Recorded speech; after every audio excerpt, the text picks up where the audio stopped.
জনাব ফজলুর রহমান সাহেব। আপনারা জানেন দীর্ঘদিন পর্যন্ত এই ফজলুর রহমান বিভিন্ন সময়ে আলোচনায় সমালোচনায় রয়েছে বাংলাদেশের রাজনীতিতে।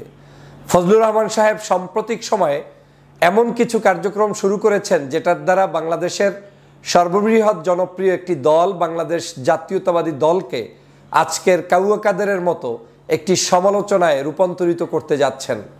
সকাল সন্ধ্যা তিনি টার্গেট ভিত্তিক মানুষদেরকে আজকের বিভিন্ন জায়গায়। আসসালামু আলাইকুম প্রিয় দর্শক, বিএনপির চেয়ারপারসনের উপদেষ্টা ফজলুর রহমান আওয়ামী লীগের সাথে গোপন সম্পর্ক করে আওয়ামী লীগকে পুনর্বাসন করার জন্য চেষ্টা করে যাচ্ছেন এবং তিনি কত টাকার বিনিময়ে আওয়ামী লীগের সাথে চুক্তি করেছেন, গোপন চুক্তি হয়েছে শেখ হাসিনার সাথে ফজলুর রহমানের। প্রিয় চলুন আমরা বিস্তারিত ডক্টর ফয়জুল হকের মুখ থেকে শুনবো।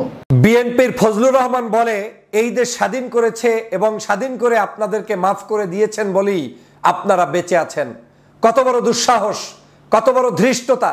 যেই বক্তব্য শেখ হাসিনা দিয়েছে, যেই বক্তব্য কাউয়া কাদের দিয়েছে, সেই একই বক্তব্য বিএনপির চেয়ারপারসনের উপদেষ্টা ফজলুর রহমান দিয়ে বলছে দেশটা স্বাধীন করে আপনাদেরকে মাফ করে দিয়েছে। কাদেরকে?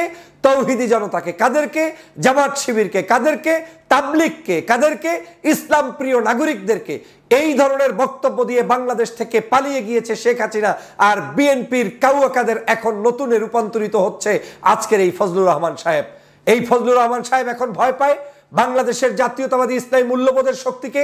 ফজলুর রহমান সাহেব এখন ভয় পায় ইসলামী মূল্যবোধের শক্তিকে, এবং এই ফজলুর রহমান সাহেব এখন পার্শ্ববর্তী দেশ ভারতের কথা মতো বাংলাদেশকে আজকের তলানিতে নেওয়ার জন্য, আওয়ামী লীগকে পুনর্বাসন করার জন্যই বিএনপির ছাতা ব্যবহার করে আজকের বিএনপিকে তলানিতে নিয়ে যাচ্ছে, ডুবিয়ে দিচ্ছে। যেটা বিএনপির কারো যদি এখন হুঁশ না আসে তাহলে এই বিএনপির আগামী দিনের রাজনীতি প্রশ্নবিদ্ধ হবে। আজকের এই ফজলুর রহমান সাহেব বারবার বাংলাদেশের স্বাধীনতার পক্ষের বিপক্ষের শক্তি আবার দাঁড় করানো শুরু করেছে। নিশ্চয়ই জনতা আপনাদের মনে আছে সেই 5ই আগস্টের কথা। শেখ হাসিনা যখন পালিয়ে গিয়েছে, পালানোর আগে একটা শব্দ চয়ন করেছিল, রাজাকার বলে গালি দিয়েছিল। সেই রাজাকারের বাচ্চা গালি দেওয়ার কারণে শেখ হাসিনাকে বাংলার জনতা কিন্তু তাড়িয়ে দিয়েছে।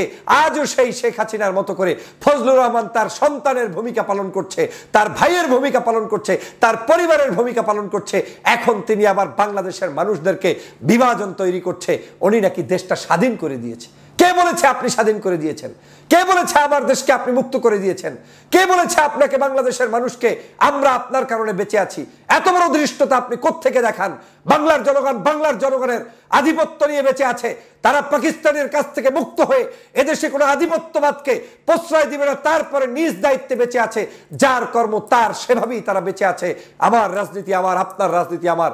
আপনার কত বড় দৃষ্টতা! আপনি বাংলাদেশের মানুষকে এখন আবার স্বাধীনতার সেই সকল চেতনা বিক্রি করে তারপরে এদেশকে বৈষম্য তৈরি করতে চান।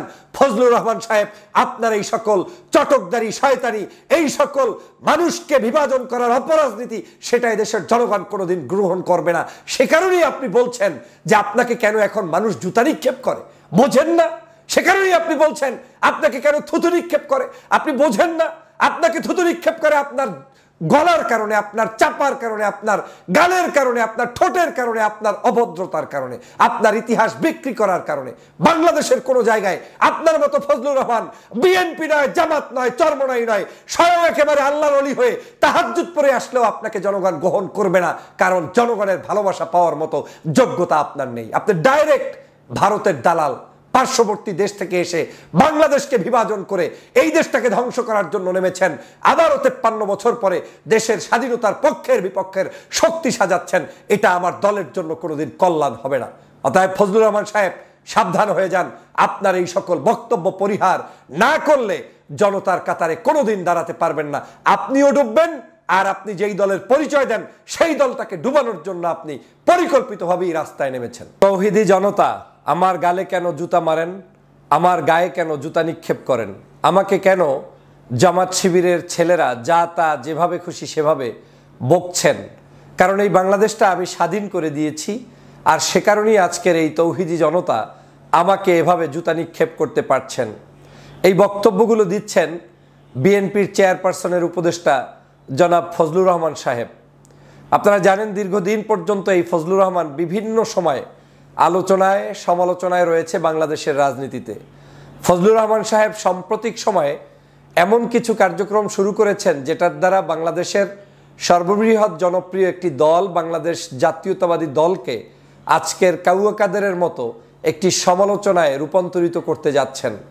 সকাল সন্ধ্যা তিনি টার্গেট ভিত্তিক মানুষদেরকে আজকের বিভিন্ন জায়গায় বিভাজন তৈরি করছেন।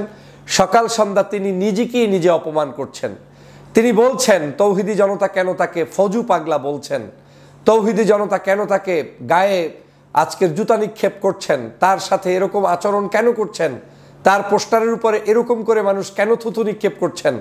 ফজু এখনো বুঝতে পারেন নাই যে এই ফজলুর রহমান সাহেব বাংলাদেশের জনগণের কাছে কি কারণে এরকম নিগৃহীত হচ্ছেন, অপমানিত হচ্ছেন। আপনি যেই বাংলাদেশ স্বপ্নের বাংলাদেশ দেখতে চান, সেই বাংলাদেশে আপনি আজকের নিজে এই সোনার বাংলাদেশে আপনি বৈষম্য তৈরি করছেন। 5ই আগস্টের পরে বাংলাদেশকে আপনি একটি বিশেষ টার্গেট নিয়ে আজকের এই বাংলাদেশটাকে ধ্বংসের জন্য নেমেছেন। বাংলাদেশের মানুষের মূল্যবোধকে আপনি ফজলুর রহমান সাহেব ধারণ করতে পারছেন না, লালন করতে পারছেন না বলেই আপনার কাছে ধারণা হয়েছে যে দেশের তৌহিদি জনতা কিংবা সাধারণ মানুষ আপনাকে পছন্দ করে না। আপনি মুক্তিযুদ্ধকে বিক্রি করে তারপরে আজকের বাংলাদেশের মানুষের সহানুভূতি পাওয়ার জন্য চেষ্টা করে যাচ্ছেন। কিন্তু বাংলাদেশের মানুষ যেই চেতনায় মুক্তিযুদ্ধ করেছে সেই চেতনা আর আপনার চেতনা এক নয়। বাংলাদেশের মানুষ কখনোই ধর্মবিদ্বেষী নয়, বাংলাদেশের মানুষ কখনোই ইসলাম বিদ্বেষী নয়, বাংলাদেশের মানুষ কখনোই ইসলামী সভ্যতা সংস্কৃতির বিরুদ্ধে নয়, বাংলাদেশের মানুষও কোনোদিন তাফসির মাহফিলের বিরুদ্ধে নয়, তাবলিগের বিরুদ্ধে নয়, পীর মাশায়েখদের বিরুদ্ধে নয়। কিন্তু আপনি ফজলুর রহমান সাহেব এই গত কয়েক মাস পর্যন্ত টার্গেট ভিত্তিকে দেশের তাবলিগকে অপমান করেছেন। আপনি বলেছেন তাবলিগে জঙ্গি তৈরি হয়। আপনি টার্গেট ভিত্তিক বাংলাদেশের সাধারণ জনগণকে বিভাজন করার জন্য আবারও সেই মুক্তিযুদ্ধের ইতিহাস টেনে এনেছেন এবং মুক্তিযুদ্ধের ইতিহাসকে বিক্রি করে আবার নতুন করে জামাত শিবিরের উপরে চাপিয়ে দেওয়ার চেষ্টা করছেন। আপনি বাংলাদেশের সাধারণ জনগণকে আবার ট্যাগ লাগানোর রাজনীতি শুরু করেছেন, রাজাকার, আলবদর, আল শামস। আপনাকে দেখলে মনে হয় শেখ হাসিনা তার একজন যোগ্য উত্তরসূরি বাংলাদেশে রেখে তারপরে পালিয়ে গিয়েছে। বাংলাদেশ জাতীয়তাবাদী দলের যদি কোনো উপকার আপনার কাছ থেকে কোনোদিন হয়ে থাকে, সেটা আপনি ফজলুর রহমান সাহেব, আমার ধারণা আপনার যে কোনো একটা বক্তব্য থেকে সেই উপকার শেষ হয়ে গিয়েছে। কিন্তু বিএনপি এখনো জানে না আপনার মাধ্যমে কি পরিমাণ ক্ষতি হয়েছে এই দলের। সেটা বিএনপির সাধারণ কর্মীরা ছাড়া, সাধারণ মানুষ ছাড়া আপনার পাশে ঘুরঘুর করা মানুষগুলো বুঝতে পারবে না, জানতে পারবে না। কারণ এদেশের মানুষের চিন্তা চেতনা একদিক আর আপনার কার্যক্রম আরেক দিক। আপনাকে নিয়ে আজকের বাংলাদেশের মানুষ এখন ট্রোল করছে কেন? এর একটা মাত্র কারণ, সেটা হচ্ছে আপনি বাংলাদেশের মানুষের চিন্তা চেতনার বাহিরে গিয়ে আপনি কথা বলছেন। আপনি বাংলাদেশের মুক্তিযুদ্ধের চেতনাকে ধারণ করে নিজে নিজে এই মুক্তিযুদ্ধকে বিক্রি করার চেষ্টা করতে গিয়ে আবারও শেখ হাসিনার মতো জামাত শিবিরকে বিভাজন করছেন, তাদেরকে বাংলাদেশের মূল চরিত্র থেকে দূরে ঠেলার চেষ্টা করছেন। আপনি পার্সেন্টেজ বলে ইসলামপন্থী নাগরিকদেরকে আপনি বলছেন ভোটের রাজনীতিতে তাদের অবস্থানই নাই। আপনি এখন তাদেরকে চ্যালেঞ্জ ছুড়ে দিচ্ছেন, সকাল সন্ধ্যা চ্যালেঞ্জ দিয়ে আপনি আজকের এই বাংলাদেশের মানুষের কাছে নিগৃহীত হচ্ছেন। আমি অবাক হয়ে যাই যখন এই মানুষটার পক্ষেও কিছু মানুষ শুধুমাত্র দলীয় স্বার্থে, ব্যক্তি স্বার্থে দাঁড়িয়ে তারপরে কথা বলতে যায় এবং সেই কথাগুলো বলতে গিয়ে বিএনপি নামক এই দলটির সর্বোচ্চ ক্ষতি সাধন করে, তখন সত্যিই কষ্ট লাগে। ইসলামী মূল্যবোধ, জাতীয়তাবাদী মূল্যবোধের প্রতিষ্ঠিত এই দল শহীদ রাষ্ট্রপতি জিয়াউর রহমানের দল। কিন্তু এই দলে যদি কখনোই কেউ ইসলামের পক্ষে কথা বলে, ধর্মের পক্ষে কথা বলে, তখনই তাকে আপনার ট্যাগ লাগিয়ে ভিন্ন চরিত্র দিয়ে দেওয়া হয়। কিন্তু একই সময়ে যখন ইসলামকে কটূক্তি করে, ধর্মকে কটূক্তি করে, আমাদের সভ্যতা কালচারকে কটূক্তি করে ফজলুর রহমান সাহেব দিন রাত এই ধরনের কথা বলে চলেছেন, তাকে এখন পর্যন্ত বহিষ্কার হয় নাই, তাকে এখন পর্যন্ত করা তো হয়ই নাই, এমনকি সতর্কতাও জারি করা হয়েছে বলে আমার মনে নেই। গতকালকেও দেখলাম তিনি বাংলাদেশের বিভিন্ন জায়গায় মন্তব্য করতে গিয়ে তৌহিদি জনতাকে আজকের দোষারোপ করছেন। আপনি বিবেকের কাছে প্রশ্ন করুন যে তৌহিদি জনতা আপনাকে জুতা নিক্ষেপ কেন করে, তৌহিদি জনতা কেন আপনার কপালে জুতা মারেন এবং এই জুতা মারার জন্য আপনি কতটুকু দায়ী, এটা ফজলুর রহমান সাহেব আপনাকে নিজে অবলম্বন করতে হবে, এটা আপনাকে বুঝতে হবে। বিএনপি জামাতের কর্মীরা আমাদের এত বকাবকি করে কেন, এই প্রশ্ন আপনি যখন তোলেন তখন আপনাকে মনে রাখতে হবে বিএনপি জামাতের কর্মীরা আপনাকে এরকম করে, জামাত শিবিরের কর্মীরা আপনাকে এরকম করে বকাবকি করছে না। জামাত শিবিরের কর্মীরা বকাবকি করছে না, করছে বাংলাদেশের সাধারণ জনগণ। কারণ আপনি এই বকাবকির যোগ্যতা অর্জন করে ফেলেছেন। ফজলুর রহমান সাহেব, আপনি বাংলাদেশে কিছুদিন আগে বাংলাদেশের তাফসির মাহফিলগুলো হওয়াকে কেন্দ্র করে আপনি মন্তব্য করে জনগণের কাছে নিকৃষ্ট পাত্রে রূপান্তরিত হয়েছেন।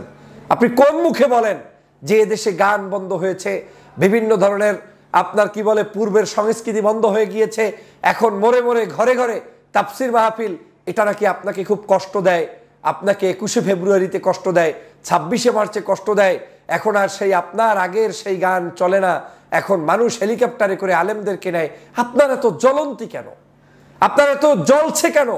এই মানুষগুলো বাংলাদেশের মানুষ, বাংলার মানুষরাই তাদেরকে ডেকে ডেকে টাকা দেয়, হেলিকপ্টারে নেয়, সেটা তো সংস্কৃতির অংশ। অতএব তাদের সাথে আপনি যদি তার বাজিয়ে তারপরে উল্টো পথে হাঁটতে গিয়ে নিজে নিজে অপমানিত বোধ করেন, তাহলে তো আর কিছু করার নেই, কারণ আপনাকে বাংলাদেশের মানুষ উপেক্ষিত করেছে। এবং আমি চ্যালেঞ্জ দিয়ে বললাম, বাংলাদেশের প্রত্যেকটি জায়গায় যদি এমনও হয় যে 300 আসনেও বিএনপির প্রার্থী নির্বাচিত হবে, আপনার আসনে আপনি নির্বাচিত হতে পারবেন না। ধানের শীষ না, দাঁড়িপাল্লা নিয়ে আসলেও পারবেন না, কারণ আপনার এই বক্তব্য, এই শব্দচয়ন বাংলার জনগণ পছন্দ করে না। এদেশের মানুষকে রাজনীতি করতে আপত্তি নেই, মানুষের রাজনীতি থাকতে হবে। বিএনপি রাজনীতি করবে, শহীদ জিয়ার আদর্শ প্রচার করবে, খালেদা জিয়ার ত্যাগ তিতিক্ষা প্রচার করবে, অভাব নাই। কিন্তু আপনি সেই সকল লাইনে না দৌড়িয়ে পার্শ্ববর্তী রাষ্ট্রের একটি পরিকল্পনায় আপনি পরিকল্পিতভাবে এই দলকে ডুবানোর জন্য নেমেছেন। আমি যদি একটু খোলাসা করে বলি, ফজলুর রহমান সাহেবদের মাস্টার প্ল্যান হচ্ছে বাংলাদেশে আওয়ামী লীগকে নতুন করে পুনর্বাসন করা, এবং আওয়ামী লীগ এবং বিএনপি যে একই জিনিস, এটা এস্টাবলিশ করার জন্যই ফজলুর রহমান সাহেবদেরকে নামানো হয়েছে। এদেরকে প্রশ্রয় দেওয়ার মানে গণতন্ত্র না। যেই বিএনপির নেতাকর্মীরা ভাবেন যে একটি বিশাল দল, এখানে সব থাকবে, তাই বলে পাগল থাকবে, তাই বলে যা ইচ্ছা তাই বলবে সেই মানুষ থাকবে, সেরকম মানুষ থাকলে বিএনপির যে দশা এখন হয়েছে, আরো কিছুদিন অপেক্ষা করলে আরো করুণ পরিণতিতে দিকেই ধাপিত হতে হবে। আসল মানুষদেরকে চেনার চেষ্টা করুন, দেশপ্রেমিক নাগরিকদেরকে চেনার চেষ্টা করুন, ধর্মপক্ষে, এই দেশের নাগরিকদের পক্ষে, জাতীয়তাবাদী মূল্যবোধের পক্ষে, ইসলামী ধর্মীয় মূল্যবোধের পক্ষের মানুষগুলোকে প্যাট্রোনাইজ করুন। এই দলের মধ্যে বিভিন্ন পদের মানুষ থাকতে পারে, শুধু ধর্ম নিয়ে, ইসলাম নিয়ে যারা কথা বলে, তারা থাকতে গেলেই তাদেরকে বিভিন্ন ধরনের ট্যাগ লাগিয়ে দেওয়ার জন্য এই সকল আজকের যারা কাজ করছেন, ফজলুর রহমান সাহেবরা কাজ করে যাচ্ছেন। আমি তীব্র ভাষায় তার এই সকল বক্তব্যের নিন্দা যেমন জানাই, পাশাপাশি ফজলুর রহমান সাহেবদেরকে সতর্ক হওয়ারও আহ্বান জানাই। বাংলাদেশে এখন পর্যন্ত ভালো আছেন, আপনার মতো কয়েকজন ব্যক্তি এখন রাজপথে নেমে নেমে বিভিন্ন জায়গায় কটূক্তি যেমন করছেন, আমাদের বাংলাদেশের মানুষের মধ্যে বৈষম্য তৈরি করছেন। আপনারা তো ভয় কেন? আপনি যদি বাংলাদেশের জনগণের আবেগ অনুভূতিকে শ্রদ্ধা করতে না পারেন, তাহলে আপনি কিসের রাজনীতি করবেন? আপনি বাংলাদেশের মানুষের সেই কৃষ্টি কালচার সভ্যতাকে আপনি উড়িয়ে দিচ্ছেন কেন? এদেশে মাহফিল বানলে আপনার সমস্যা কি? এদেশে তাবলিগ বানলে আপনার সমস্যা কি? এদেশে হেলিকপ্টারে আলেম চললে আপনার সমস্যা কি? এদেশে এখন আপনার ভয় কেন? ফজলুর রহমান সাহেব, আমি স্পষ্ট করে বলতে চাই, আপনি এখন শঙ্কা প্রকাশ করছেন তাওহীদের জনতা আপনার গালে এখন জুতা নিক্ষেপ করবে, আপনার পোস্টার ছিঁড়ে ফেলবে, আপনার গায়ের উপরে থুতু নিক্ষেপ করবে, আপনার ভয় লাগছে। আপনি এখন ব্লেমের রাজনীতি শুরু করেছেন, জামাত শিবির আপনাকে কেন গালি দেয়, এভাবে করে মন্তব্য বক্তব্য দিয়ে চলেছেন। আমি মনে করি ফজলুর রহমান সাহেব, আপনাকে শুধু জামাত শিবির আর তৌহিদি জনতা না, বাংলাদেশের প্রত্যেকটি মানুষই আপনাকে এখন চরমভাবে ঘৃণা করে, কারণ আপনি ঘৃণার কাজগুলো এই গত কয়েক মাস পর্যন্ত করেছেন। এবং আপনি যে পার্শ্ববর্তী দেশ ভারতের একটা বিশেষ এজেন্ডা বাস্তবায়নের জন্য বিএনপিকে ডুবিয়ে তারপরে নতুন করে এই দেশে আওয়ামী লীগকে প্রতিষ্ঠার কাজ করছেন, সেটা স্পষ্টভাবে প্রমাণিত, এবং সেই প্রমাণ হওয়ার কারণেই জনগণ আপনার দিকে থুথু নিক্ষেপ করছে, এবং দিন দিন আপনি কাউয়া কাদেরে রূপান্তরিত হচ্ছেন। যদি এখান থেকে বাঁচতে চান, জনতার কাতারে আসুন, ধর্মীয় মূল্যবোধের মানুষদেরকে শ্রদ্ধা করুন। বাংলাদেশের দর্শক শুনছিলেন আমাদের আলোচনাটি এবং বুঝতে পেরেছেন এই ফজলুর রহমান আসলে কি করতে চান। তিনি কিন্তু আওয়ামী লীগকে পুনর্বাসন করতে চান, এবং তিনি বর্তমানে কাউয়া কাদিরের ভূমিকা পালন করছেন, অর্থাৎ বিএনপির দলের ভিতরে যে রাবিশ ব্যক্তি রয়েছেন তিনি কিন্তু ফজলুর রহমান, তিনি কিন্তু মোটামুটি কাউয়া কাদিরের ভাষায় তিনি কথাও বলেন। যিনিভাবে কাউয়া কাদির টেনে টেনে কথা বলতেন, তিনি কিন্তু সেই ভঙ্গিতে কথা বলা শুরু করেছেন, এবং তার ভবিষ্যৎ যে কাউয়া কাদির মতো হবে না, এটি কিন্তু তিনি বিএনপির দলকে এমনভাবে পচাচ্ছেন, অর্থাৎ তিনি কিন্তু বিএনপির নাম দিয়ে আওয়ামী লীগের কাজ করে যাচ্ছেন। এটি কিন্তু জনগণের সামনে স্পষ্ট হয়ে গেছে ইতিমধ্যে।